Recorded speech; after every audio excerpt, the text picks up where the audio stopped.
amigos, bem-vindo ao programa Gestão e Negócios com André Pimentel aqui na TV Mais, a TV que vai levar você ao sucesso.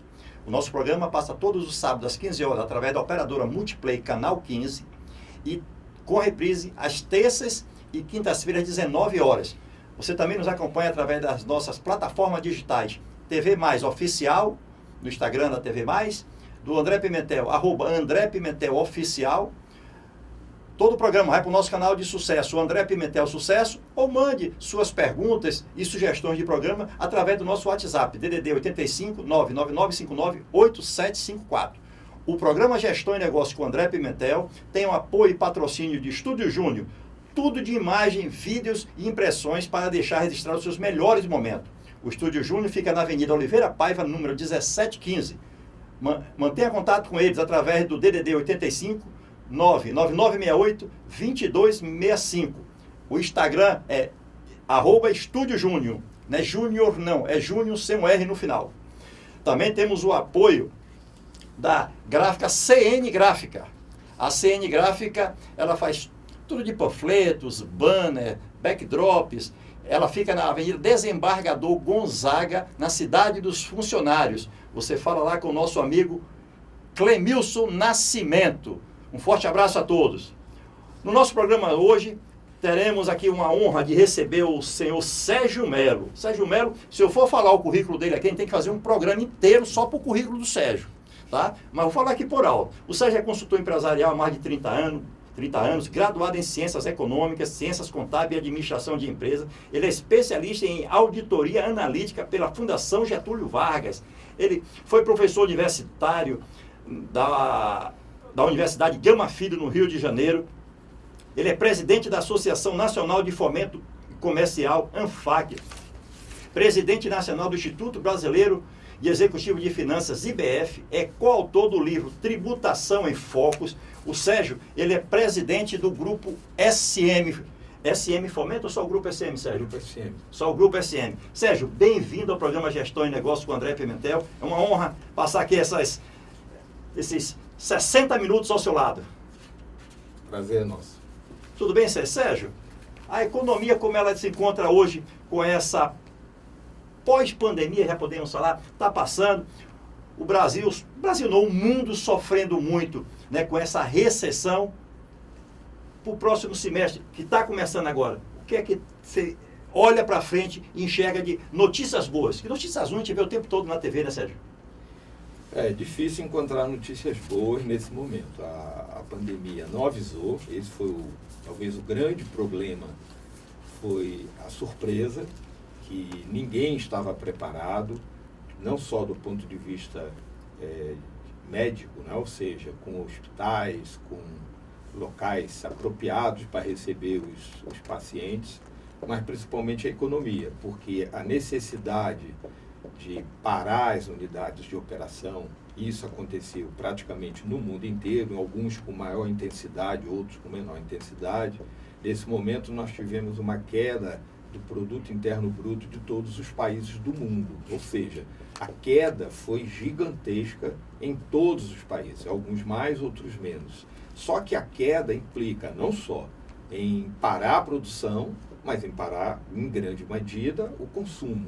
Obviamente, de um lado você diminui a oferta, de outro lado você diminui o consumo.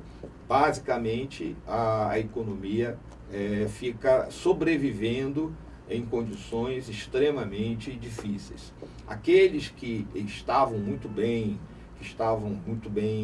de caixa, tinham uma gestão muito apropriada, estão passando por esse momento de uma forma mais leve, ou seja, o problema existe, mas de uma forma mais leve. Aqueles que estavam com dificuldades antes da crise, a crise só veio intensificar essa dificuldade e muitos sequer vão conseguir sair do outro lado após a crise. É verdade que a crise cria oportunidades. Alguns setores estão conseguindo se reinventar, seja com o trabalho em home office, seja com a criatividade de vendas online, enfim, isso está provocando uma mudança de paradigma, uma mudança de status quo que existia no passado. Então, nós vamos ter um novo mundo, realmente uma nova realidade, assim que a pandemia foi embora. Nós estamos torcendo, não temos nenhum elemento científico para poder afirmar, mas a gente crê que esse segundo semestre vai ser um segundo semestre de início de recuperação, não total recuperação, de um início de recuperação, e que muito provavelmente a partir de janeiro, fevereiro do ano que vem, as coisas já tenham voltado ao normal, se não 100%, próximo disso. E aí, aqueles que não conseguiram sair, infelizmente, vão ter que amargar essas falências, recuperações judiciais, e vão ter muitas perdas, mas o país vai voltar um pouco mais forte, creio eu, a partir do próximo ano, porque a proteção, os cuidados com a gestão vão ser muito maiores do que estavam antes da crise. O pessoal fala de um novo mundo, né? Um novo normal. Um novo normal, exatamente. Sérgio, tivemos, como no mundo inteiro, uma queda do PIB. Fato que caracteriza uma depressão econômica.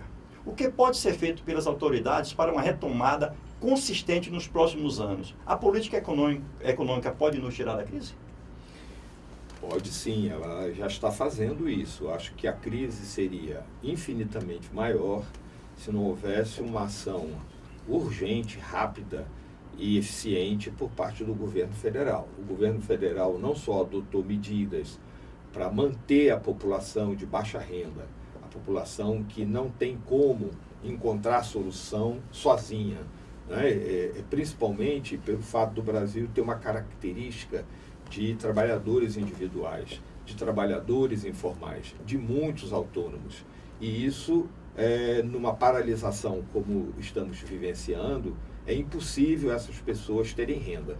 Então, o governo se antecipou com rapidez, com 2 parcelas de R$600, o que não resolve o problema, mas minimiza o problema. Agora aprovou mais 2 parcelas de R$600, o que significa dizer que 4 parcelas de R$600 durante 4 meses ajuda muito a essa população, e criou para as pessoas jurídicas um conjunto de auxílios. Um deles é postergação no pagamento de tributos do FGTS, uma antecipação de linhas de crédito que estavam sendo gestadas há muito tempo e saíram agora com uma certa velocidade.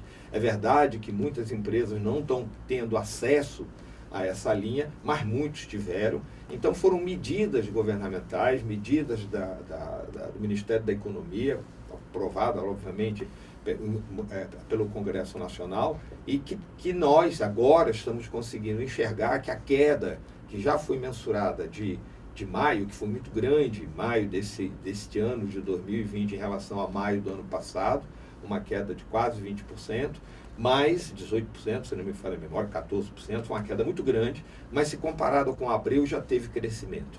Ou seja, nós conseguimos segurar um pouco aquilo que poderia ter sido muito pior. E respondendo a tua pergunta, objetivamente, olhando para o futuro, eu acho que o governo efetivamente pode ajudar muito. Pode vir pela frente aí uma repactuação das dívidas que foram aumentadas agora em decorrência dessa pandemia, principalmente de natureza tributária, renegociações através de apoio do banco público, renegociação de dívida tributária através de parcelamentos de longo prazo, com retirada de multas, eventualmente, de juros. Enfim, o governo pode fazer muito ainda para que essa crise seja menos sentida do que seria se não tivesse uma atuação como já teve, como está tendo, e que esperamos que possa vir a ter no futuro. Esse auxílio, Sérgio, de 600, 1.200, deve dar um ticket média de uns R$750, e sim, deve injetar na economia algo em torno de 150 bilhões a 200 bilhões. Ajuda bastante, principalmente as indústrias, né? Porque existe o consumo, tem que ter a reposição, isso gera impostos também, porque o governo está sofrendo bastante e ele vai sofrer muito esse ano ainda. Então, falam de um apoio até dezembro de algumas na área social do governo, porque é importante o governo, nesse momento, realmente, ele atuar muito forte, porque senão a economia para. Nós precisamos hoje, se a indústria não produz, se não chega no consumidor final, que é quem roda tudo, né? O consumidor final. Hoje a gente podemos falar assim, o Brasil é um avião, o melhor avião do mundo, com todas as tecnologias, só que ele está parado sem combustível. Se não colocar combustível, esse avião ele não sai. E é o Brasil. Então, hoje nós precisamos realmente fazer com que a economia gire, a economia rode. Por quê? Porque mais de 70% são das pequenas e médias empresas. Você falou aí. Então, se essas pequenas e médias empresas que geram aí 25%, 30% do PIB, 15, 20 milhões de empregos, se essas empresas não rodarem, acabou. Isso aí, como é que roda? Com esses incentivos, tanto para a pessoa física como para a pessoa jurídica. Sérgio, o FII americano praticamente ele zerou as taxas de juros. A Selic no Brasil está 2,25. Ambos os governos apostam no consumo para combater a recessão, é o que nós falamos aqui. Mas o mercado de capitais, para onde irá? Qual é a sua orientação para os pequenos e médios investidores que nos assistem agora, Sérgio? São mudanças profundas, né? O Brasil, há muitos e muitos anos, é um país conhecido como um país dos rentistas. Rentistas, no linguajar assim, popular, no economês pobre, significa dizer aqueles que vivem de renda, que vivem de aplicação financeira. O Brasil viveu muitos anos dessa forma. Agora é diferente. Então, há bem pouco tempo atrás, aplicações financeiras estavam gerando rentabilidade próximo de 20% ao ano, ao redor de 20% ao ano, o que era muita coisa. Hoje, essa mesma rentabilidade de 20 caiu para algo parecido com 3, 3,5, 4 ao ano. Ou seja, não há mais aquele entusiasmo de ter seus recursos aplicados em renda, né? Em renda fixa. E, obviamente que, desestimulados por essa renda que não tem mais, esses detentores dessa riqueza vão buscar alternativas. As alternativas são um pouco mais de risco, seja com capital de risco direto, ou seja, onde ele aplica na sua própria empresa, ou entra de sócio em alguma outra empresa e coloca o seu capital num negócio, ou seja, produtivo, que vai gerar emprego, que vai gerar renda, que vai aumentar o PIB, ou ele aplica na bolsa, que de empresas que já estão instaladas, mas que também tem uma certa dose de risco, porque nem sempre as aplicações de bolsa geram resultado, já que existe uma gama enorme de ações de diversas empresas. Umas geram dividendos, outras não tanto, umas crescem o seu valor de mercado, porque são muito procuradas, tem uma demanda forte por essas ações, e outras caem pelo contrário. Ou seja, não há demanda por aqueles papéis, os papéis caem de preço. Mas são mercados que vão crescer muito, seja mercado de capitais, e já está acontecendo. Nós já batemos 100 mil pontos agora, semana passada, na Bolsa de Valores, ou seja, em plena pandemia, já mostrou que esse setor está desenvolvendo, e outras áreas da atividade econômica vão crescer, porque o recurso engavetado hoje gera muito pouca renda, como eu mencionei há pouco. Então, o ideal é que essas pessoas busquem assessorias, busquem entender quais são as oportunidades que o mercado oferece, porque como isso é chavão, mas todo mundo fala, e é uma verdade, sempre que há uma crise, há uma oportunidade, ou seja, crise gera uma oportunidade. Então, podem existir oportunidades para essas pessoas que tinham muitos recursos aplicados no mercado financeiro de renda fixa, buscar alternativa no mercado produtivo. E isso vai, logicamente, provocar um crescimento da produção, um aumento do PIB, um aumento da geração de emprego, um aumento de renda, e vamos viver realmente um novo normal. E isso é um sinal de uma mudança importante que nós vamos ter daqui para frente. Esses investidores, eles têm o mercado especulativo acabou. Né? Quem não quer correr riscos, tem aquelas pessoas que dizem, não, o meu dinheiro é da poupança e eu não mexo nela. Aí você diz assim, rapaz, eu não mexo de jeito nenhum. Mas, pô, tem isso aqui que está dando, não vou mexer. É poupança e acabou. Quanto é que está dando? 2,25 ao ano? 3 ao ano? Esse é meu dinheiro. Mas tem as pessoas que são mais arrojadas, né? São mais arrojadas. Podemos falar que com a Selic em baixa, essa é a hora de investir em imóveis, Sérgio?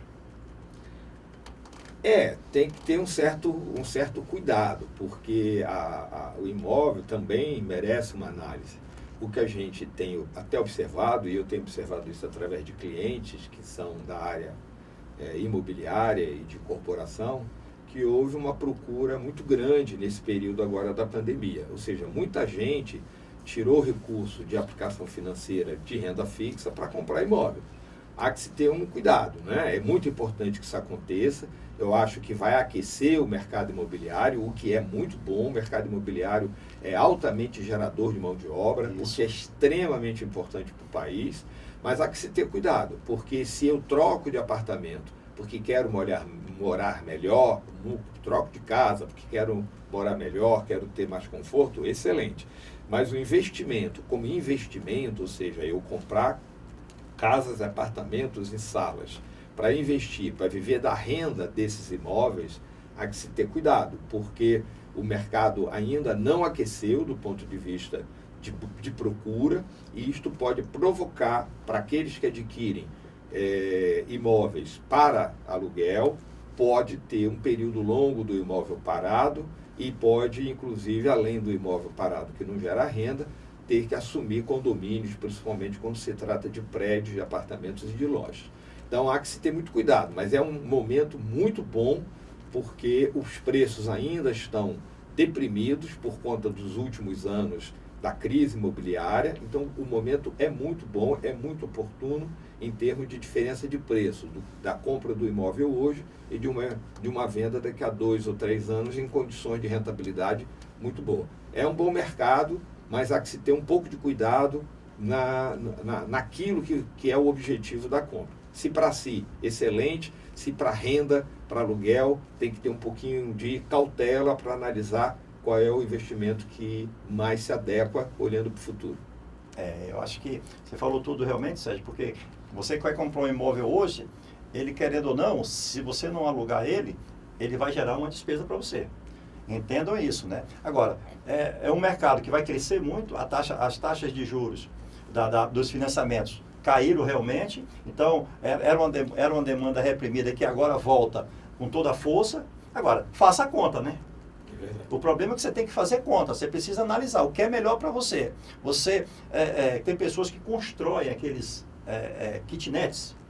Eu vou construir 50 kitnets, eu vou alugar cada um a R$400, que eu vou ter uma renda de R$20 mil. É assim que eles pensam. Mas tem a renda, óbvio, tá? Se estiverem todos alugados, né? Mas existe uma despesa, existe PTU. É fazer conta, eu falo sempre, faça conta. Antes de você fazer qualquer tipo de investimento, venha ser na renda fixa, venha ser na Bolsa de Valores, no mercado imobiliário, faça conta. Quando você faz conta, você enxerga. E você olha como é que está o seu dinheiro. Você quer um dinheiro para agora? Porque se você vai comprar um imóvel, eu vou comprar um imóvel, está pronto, e eu vou alugar daqui a 15 dias. Será que vai alugar?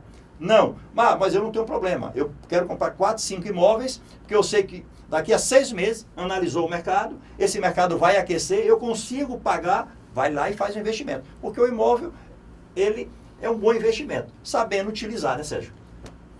Vamos para um pequeno intervalo comercial e voltamos já já.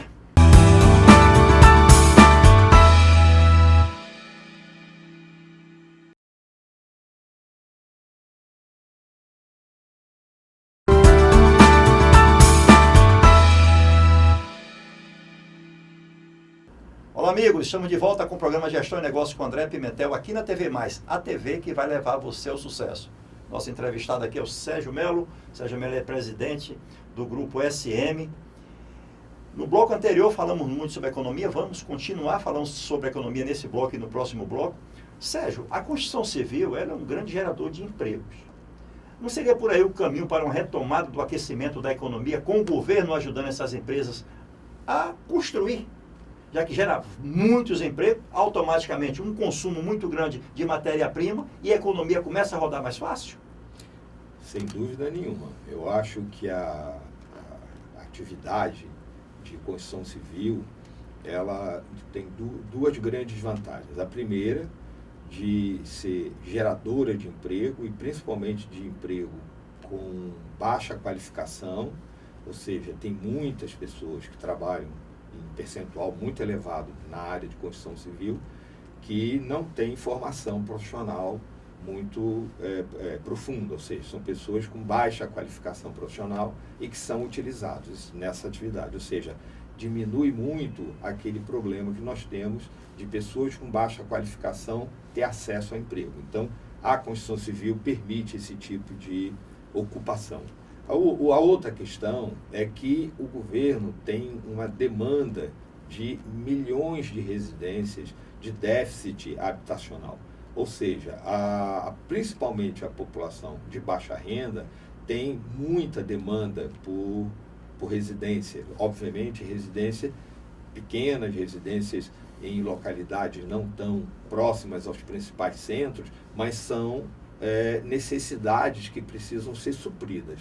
E isso é visto por todos e, obviamente, que o governo deve estar enxergando, e uma maneira de fazer com que haja uma solução para esse déficit habitacional é fortalecer a construção civil, principalmente para aqueles de baixa renda.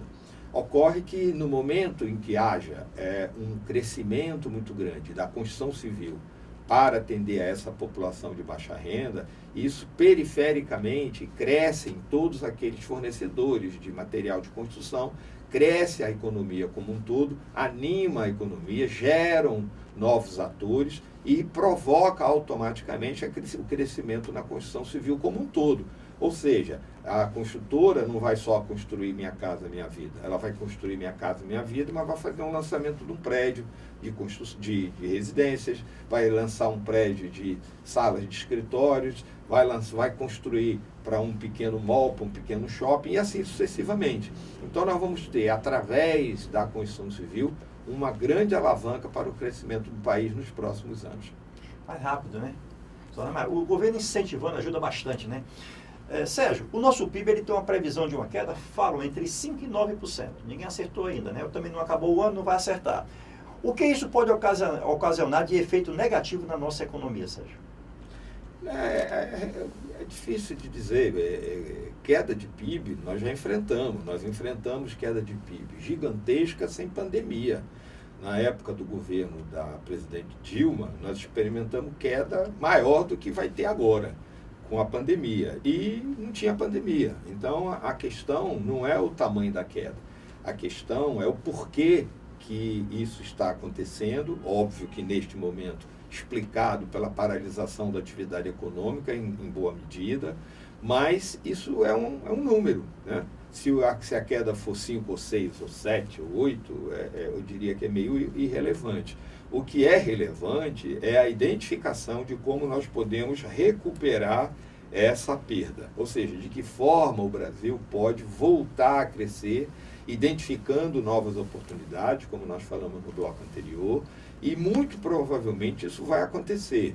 Eu não creio que, como dizem os economistas, e também sou economista, que essa crise é um momento que se pode analisar em que a crise é em V. Não é, né? Eu acho que não vai ser. Ou seja, em V, porque ela tem uma queda violenta e depois tem um crescimento violento formando esse símbolo, um V, né? Assim, como se fosse efetivamente uma queda e um crescimento na mesma velocidade. Eu acho que não vai ser assim, mas eu acho que nós vamos ter já no ano que vem um crescimento muito expressivo que pode já recuperar grande parte da perda que nós tivemos, que vamos ter, que estamos tendo e que vamos ter em 2020. Para se ter uma ideia do tombo que se teve em 2014, 2015, 2016, né? Se nós pegarmos esse ano, nós perdemos mais de 8% do PIB naquele período. Hoje, nós temos produção interna bruta do país, o PIB do Brasil atualmente é menor do que era em 2013, para se ter uma ideia do tamanho do tombo que se teve nos últimos anos.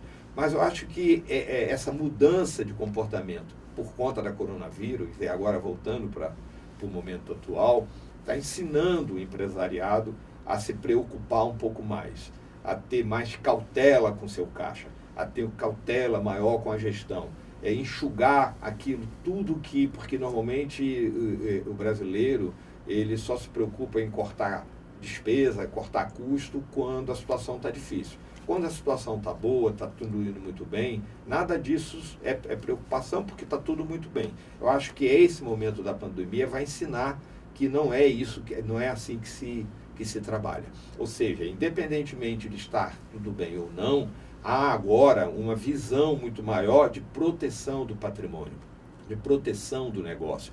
E eu acho que isso é que vai prevalecer daqui para frente e é uma mudança de paradigma. E essa mudança de paradigma é muito bem-vinda em qualquer momento, principalmente agora, depois de uma crise tão grande como essa que o mundo está passando. Sérgio, no tocante à gestão das empresas, a pandemia veio para ensinar os empresários a ter uma gestão muito eficaz realmente sobre a sua empresa, sobre o seu caixa, tesouraria, a gestão dos seus produtos, entender do seu negócio, porque é muito fácil quando está tudo rodando bem. Então você não precisa ter gestão, tá? Estou vendendo muito, meu produto é bom, ele roda muito, sobra dinheiro no meu caixa, eu pago, se eu não vender esse mês, sobrou dinheiro do mês passado, eu pago, isso acontece muito, eu consigo pagar minhas contas. A pandemia, ela realmente veio para ensinar, óbvio, né? Isso é só apenas um trocadilho, né? Para ensinar o empresário, ele ter uma gestão eficaz, ele olhar para o caixa dele, ele olhar para frente. No nosso Instituto Pimentel de Alta Performance Humana e Consultoria Empresarial, nós ministramos cursos, palestras e treinamentos. Tem palestras e treinamentos sobre empreendedorismo. Tem um treinamento nosso que é Academia para o Empreendedor. Para realmente ensinar a ele como ter uma gestão eficaz. Porque com uma gestão eficaz, começou em janeiro, final de dezembro lá, na China, o coronavírus. Então, quem tem uma gestão eficaz, ele olha para frente. Planejamento estratégico e olhar. E hoje, com a globalização, hoje se espirra na China, no Japão, afeta aqui. Então, com essa globalização, o empresário tem que estar muito atento.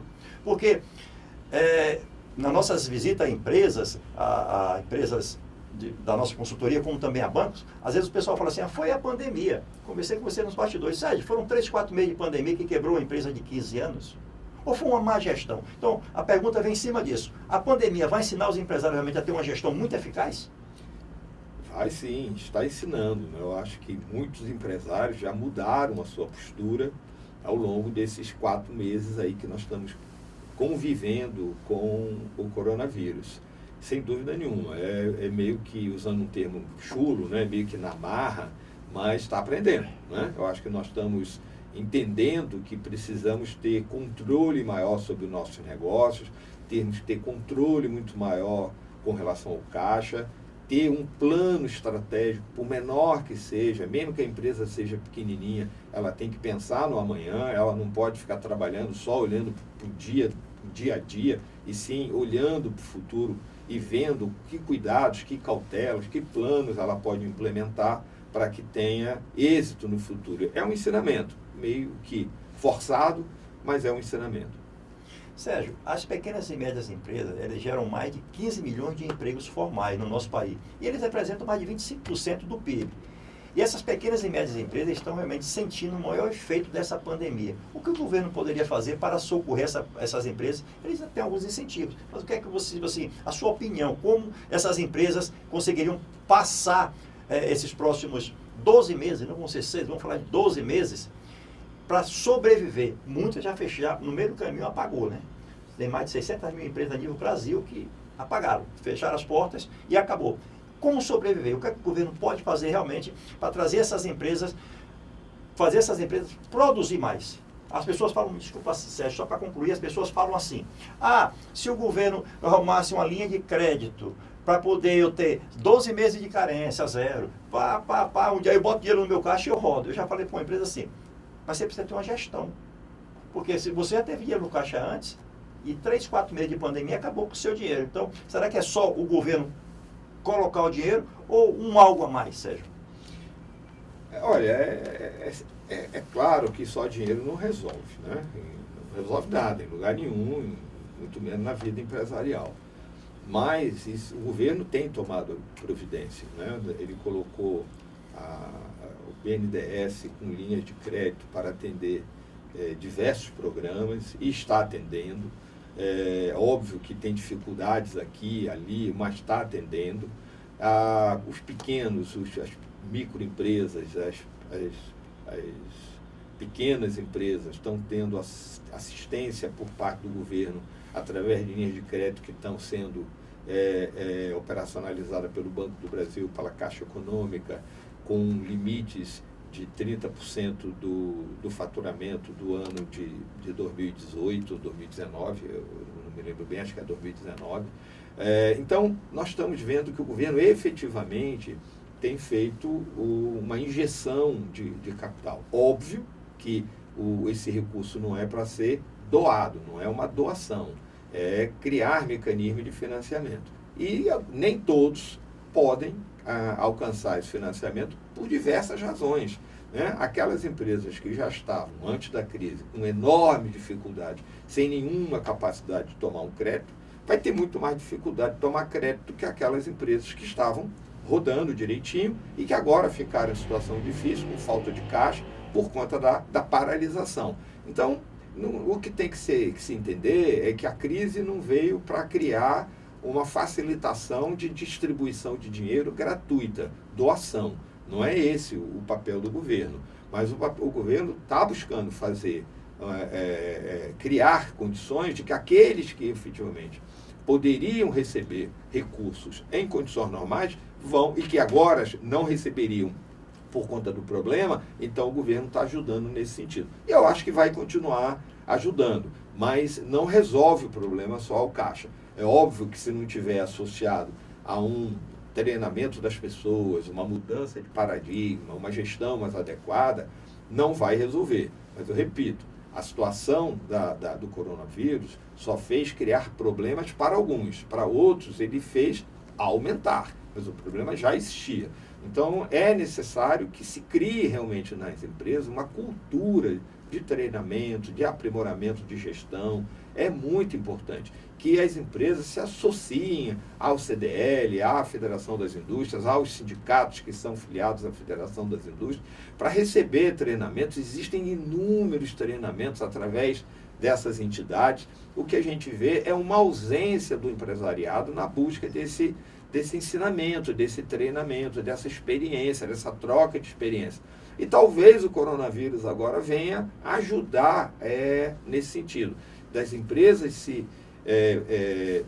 as empresas perceberem que não é só o dinheiro que resolve, e que precisa necessariamente ter equipe treinada, ter foco no mercado, estudar aqueles produtos, analisar os produtos que podem ter uma melhor rentabilidade.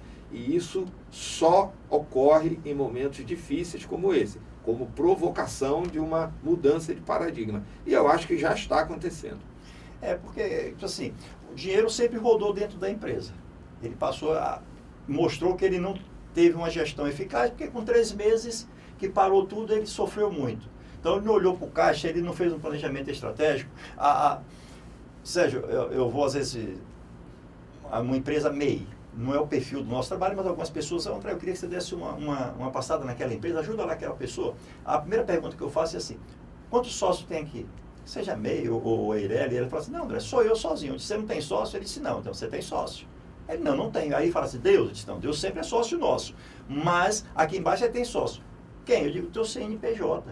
Não tem uma empresa que não tem um CPF e um CNPJ. O problema é que quando ele faturou lá um mês, 50 mil no mês, e ele teve um lucro lá de 20%, 10 mil, ele pegou 10 mil e põe no bolso dele.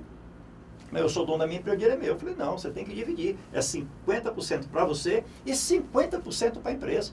Porque a empresa, quando tiver, e eu sempre falei isso, agora aconteceu com a pandemia, quando a empresa, quando vier uma dificuldade lá na frente, que aconteça, seja ela qual for, a empresa ela tem caixa.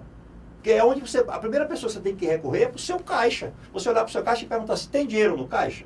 O presidente de uma empresa, não é isso que ele fala? Ele liga para a tesouraria e fala assim: eu estou precisando de R$1.000, tem no caixa? Para ter, você tem que colocar. Porque o CNPJ ele não anda só. Aí, eu tenho conversado com algumas pessoas e colocado isso. Porque aí, quando você tem seu caixa organizado, quem guarda 5 mil todo mês, 1,5, no final do ano ele tem 60 mil. Aí eu disse: quando chegar no final do ano, você tira 30 mil, que é 50, porque você só tem direito a 50%. E 30 você deixa no seu caixa. E assim sucessivamente. Por quê? Com esse caixa robusto, com esse caixa forte, quando você quer ampliar a empresa, você tem dinheiro. Quando você quer comprar um ativo, você tem dinheiro. Vem uma pandemia, você tem dinheiro para superar. Agora, quando você pega o recurso, os recursos da empresa, põe dentro do seu bolso, que o apurado não é resultado, ainda tem isso. Que as pessoas: eu estou faturando bem, então eu posso gastar bem. Não. Aí é a hora que entra a gestão que nós estamos falando aqui.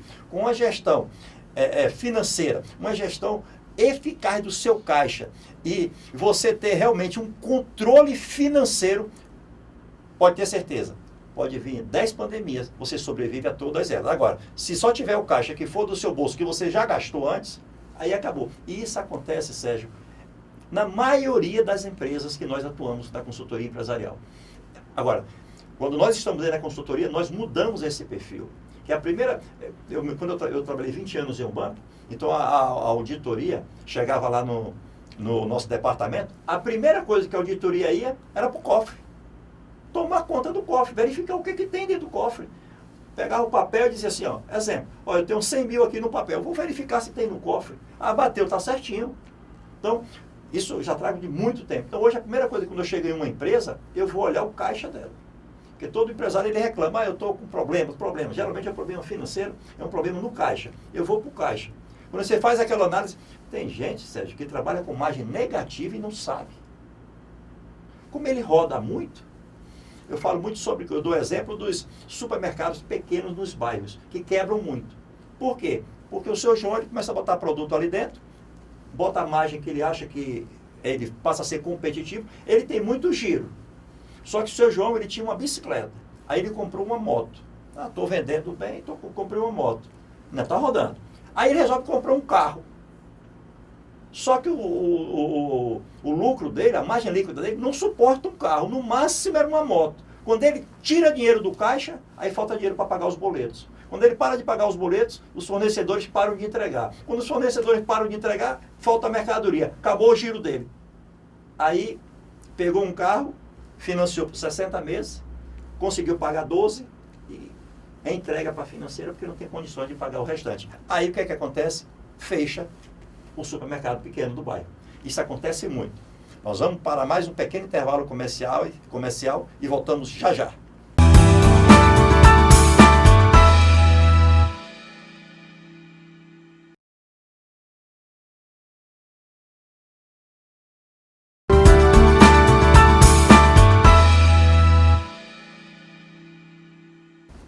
Olá, amigos, estamos de volta com o programa Gestão e Negócio com o André Pimentel aqui na TV+, a TV que vai levar você ao sucesso. Nos blocos anteriores falamos muito sobre economia, sobre empresas, sobre a pandemia, o efeito da pandemia dentro das empresas. Nosso entrevistado aqui, o Sérgio Melo, presidente do Grupo SM, uma pessoa especialista em gestão, especialista em negócio e no mercado financeiro.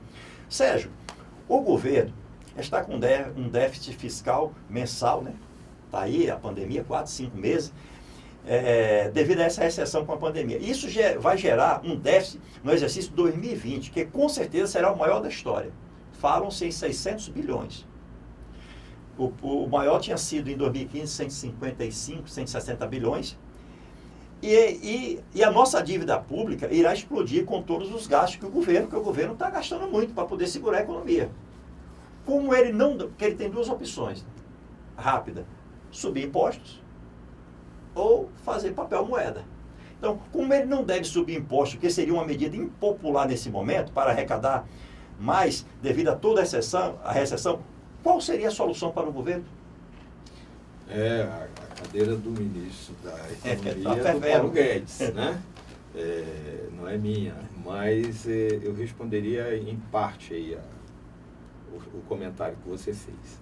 É verdade que esse ano nós vamos ter um avanço muito grande no déficit, porque todas essas ajudas que estão sendo feitas pelo governo federal não tinham nenhuma previsão orçamentária, consequentemente só sai e não tem entrada correspondente, o déficit vai aumentar. Ocorre que existem algumas outras informações que não são tão analisadas pela população, pelo mercado, que são os efeitos positivos que isso tudo está acontecendo. Exemplo, a queda de taxa de juros, que despencou, que bem pouco tempo atrás nós tínhamos 14% de Selic, e hoje nós estamos com 2,25%, que vai para 1,75% provavelmente no final do ano, isso despencou a taxa de juros. A conta é muito simples. Vamos tirar de apenas 10%. Vamos imaginar que reduziu 10% nos últimos anos a taxa Selic. Se nós tirarmos 10% de uma base de 3 trilhões de reais de déficit, nós estamos falando de 300 bilhões de reais a menos que o governo está pagando de juros. Então, é uma redução fantástica. Essa redução não está sendo comentada. está sendo comentado o aumento do déficit, mas isso reduz o déficit. O outro ponto que também poucos estão olhando é que o Banco Central está intervindo muito no câmbio, porque o câmbio subiu absurdamente. Então, quando o câmbio sobe absurdamente, abrem algumas vantagens, algumas coisas positivas. Por exemplo, a exportação se anima. Nós estamos tendo muito mais empresários pensando em realmente focar seus negócios mais na exportação, pela vantagem de ser exportador por uma taxa de câmbio generosa hoje, superior a R$5. E tem um efeito positivo também do lado do governo, porque quando o Banco Central vende moeda estrangeira para segurar o crescimento do dólar, a taxa de câmbio, ele estava com estoque de 3 e pouco de taxa de câmbio. E hoje ele está vendendo por mais de 5. Então o Banco Central está tendo rentabilidade superior a R$2 por dólar a cada dólar vendido. E isso já gerou esse ano de 2020 dezenas e dezenas de bilhões de dólares positivo, ou seja, reais saindo pelo ladrão, pelo ganho positivo que o Banco Central está tendo. E que esses recursos podem ser disponibilizados para o Tesouro Nacional, que vai abater a dívida interna também. Então nós temos sempre a contrapartida. Se isso continuar prevalecendo, ou seja, se nós tivermos daqui para frente Selic ao redor de 2% durante alguns anos ou muitos anos, nós vamos equilibrar fortemente o nosso déficit a partir dessa medida, e não só por conta de um déficit conjuntural que ocorreu esse ano por conta de uma pandemia. Eu acho que isso foi muito ruim, mas vai arrumar a casa olhando para o futuro. Eu não estou muito preocupado com o déficit no futuro, porque eu acho que nós vamos ter essa arrumação de casa agora, que deve perpetuar olhando para frente. Esse encontro de contas no final do ano, né, deve ter um déficit, óbvio, né? Encerramos 2019, se não me falha a memória, em torno de 100 bilhões. Teve uma queda em relação a 2018, caiu aí uns 15%. A previsão esse ano era para ser muito abaixo, mas deve ser superior a isso. Muito. Agora, com esse encontro de contas, falam em 600 bi. Falam, número, tipo assim, é igual papel, né? Aguenta tudo, né? O pessoal fala aqueles números, né, altos demais. Mas que, como a economia realmente, eu falo sempre, Sérgio, que a matéria-prima do governo são os impostos. É o caixa dele, onde entra o dinheiro para o caixa dele, ok? Entra a economia funcionando bem, rodando bem, entra lá aqueles, todo dia 30, vamos falar dia 30, todo dia 30 apurou lá em cima. Antigamente tinha aquele reloginho, né, que mostrava quanto o governo arrecadou no mês ou até no ano todo. Então arrecadou. Existe realmente uma queda. Mas o encontro de contas no final do ano é que vai dizer tudo isso. Agora é apenas especulação, né?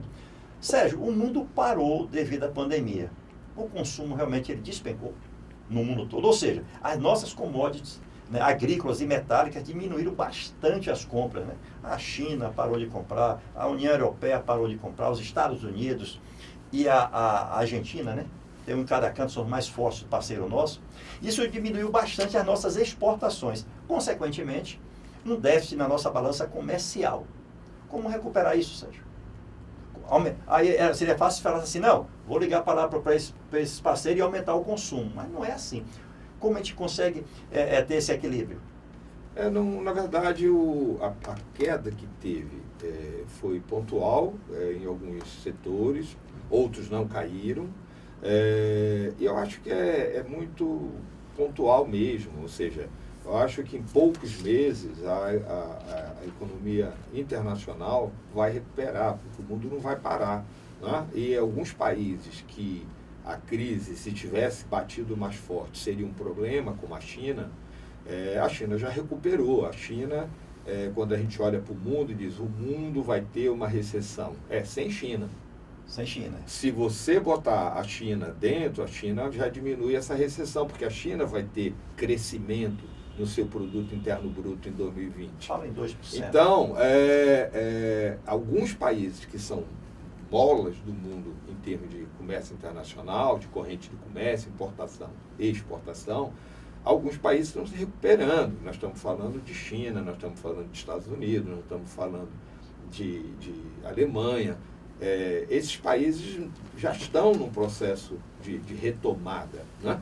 Então, eu acho que não vai ter esse problema todo, não. A corrente de comércio vai cair no mundo, sem dúvida nenhuma vai cair, mas não vai ser esse tombo todo que vai prejudicar, vai alterar as estruturas produtivas que o mundo tem. Não vai, não. O Brasil, infelizmente, ainda é um país que é exportador de commodities, mas as nossas commodities estão muito bem e eu creio que elas vão continuar muito bem ainda por muitos e muitos anos. Que bom, isso é bom. Realmente que é o principal produto do PIB nosso. E aí, como fosse em janeiro, né, em janeiro realmente deu aquela parada, a China parou o mês de janeiro todinho, e a China é uma potência no mundo, né, de compra. A China, tanto ela consumindo produtos nossos, como também a produção dela parou. Então não vem carro, não vem peças para celular, não vem peças para carro, não vem nada disso. Então realmente isso criou lá em janeiro um problema muito sério. Como você foi muito feliz comentando agora, lá as coisas estão voltando mais rápido, né? Então automaticamente vão ter mais consumo. E esperamos que compre da gente, né?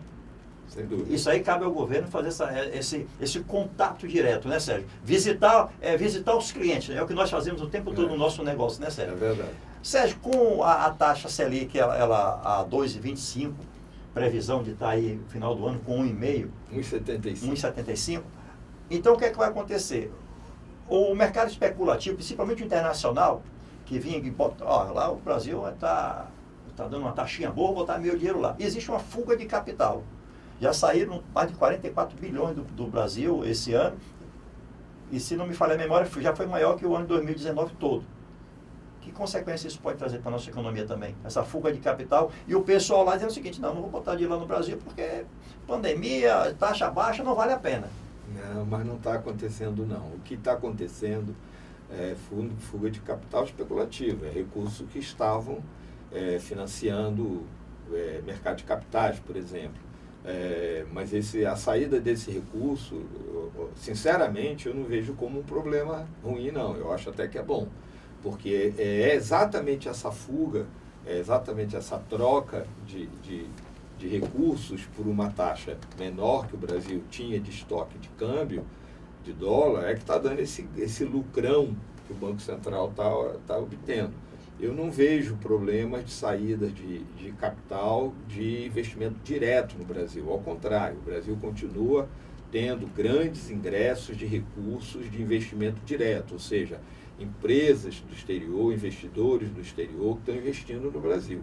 E vou mais longe, eu acho que a situação que o Brasil tem hoje, de muitas empresas terem se fragilizado do ponto de vista de patrimônio, ou seja, passaram a ter dificuldade, o seu caixa com dificuldade, isso está abrindo uma enorme porta para que investidores internacionais venham para o Brasil, porque o ativo brasileiro, empresa, né, ativo empresa do Brasil, caiu muito de preço.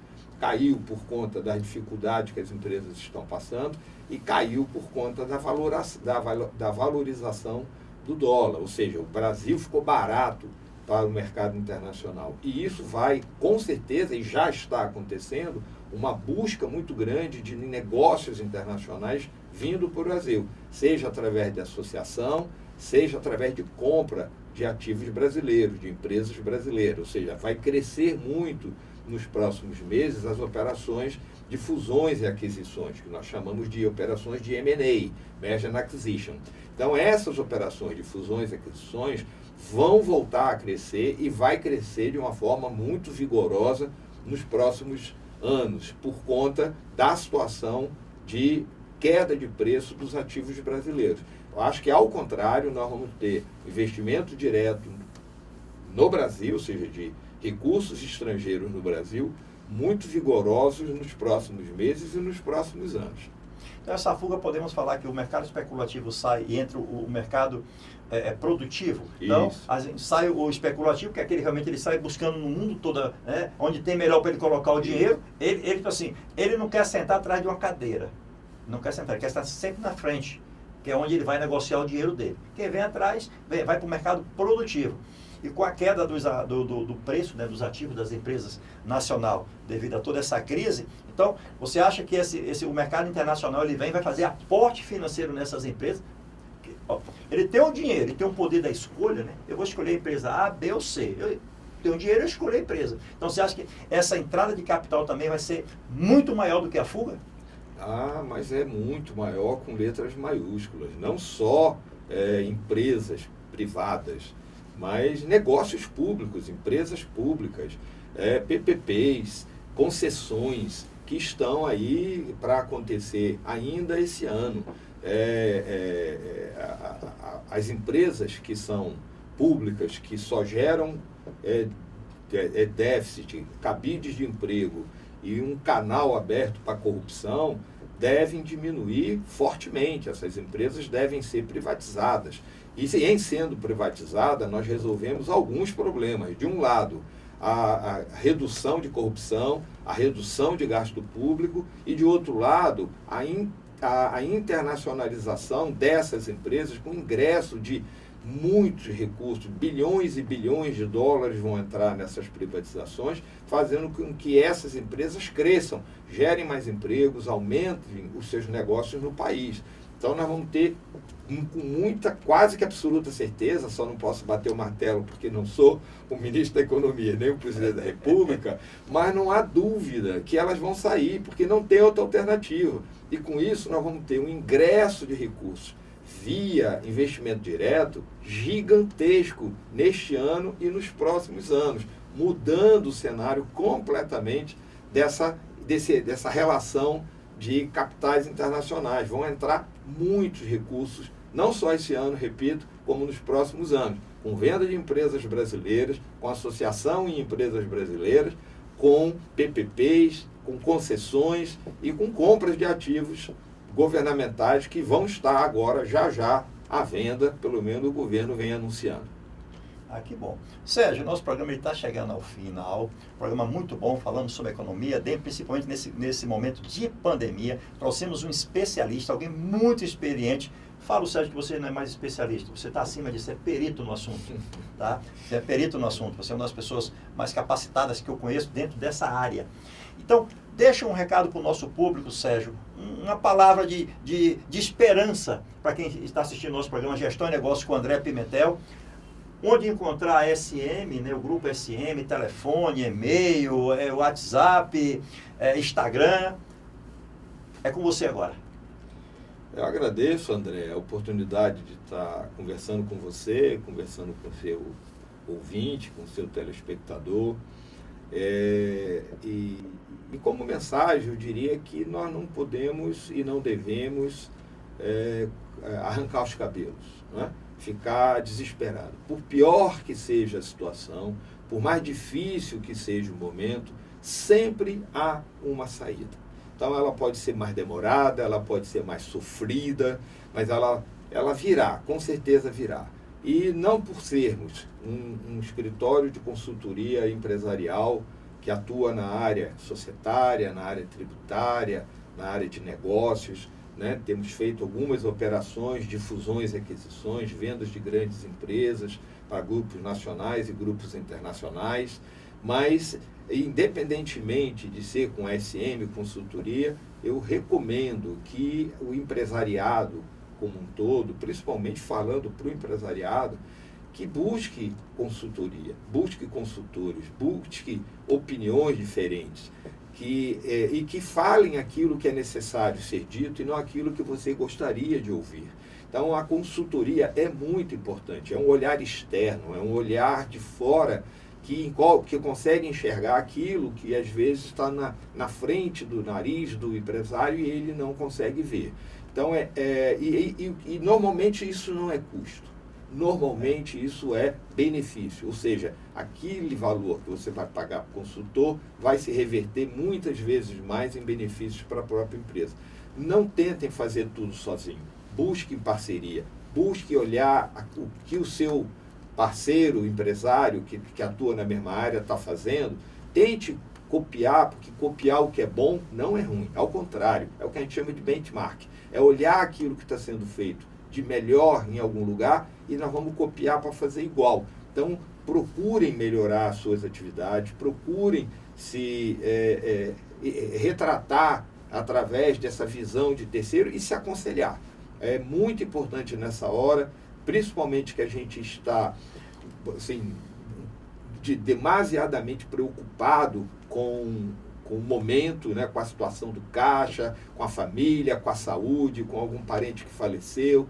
E esse momento é o pior momento possível e que exige equilíbrio, exige calma, exige uma avaliação firme, fria e sempre que possível pedindo opiniões de terceiro, avaliando essas opiniões e tomando as decisões mais adequadas. A SM Consultoria é um pouco conhecida na nossa cidade, aqui no nosso estado, mas o nosso telefone é 3486-2000 aqui em Fortaleza.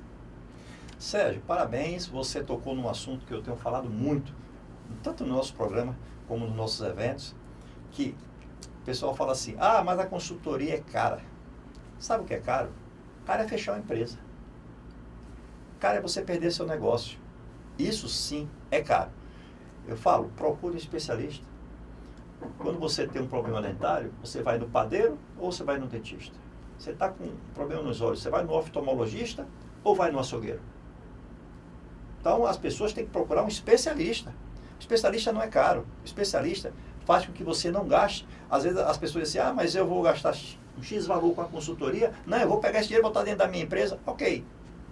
Aí quando chega no final do ano, que vai puxar lá a linha lá de baixo, a última linha, um prejuízo imenso. E como você falou, o especialista, nós trabalhamos na área da consultoria empresarial e não é vendendo o nosso serviço, não tem essa necessidade, é dizendo para vocês que a gente enxerga algo que às vezes está perto de você, você não enxerga. Então, você não contrata um consultor empresarial, você faz um investimento na sua empresa. E investimento é sempre um grande negócio para você. Eu falo sempre que a empresa ela precisa cuidar dos 3 P's, que é pessoas, produtos e processos. Quando elas não conseguem, aí eu boto mais 2, né? Procure o Pimentel. Sérgio, um forte abraço, sucesso sempre e que Deus abençoe a todos. Assim nós encerramos o nosso programa Gestão e Negócios com André Pimentel. Sucesso sempre!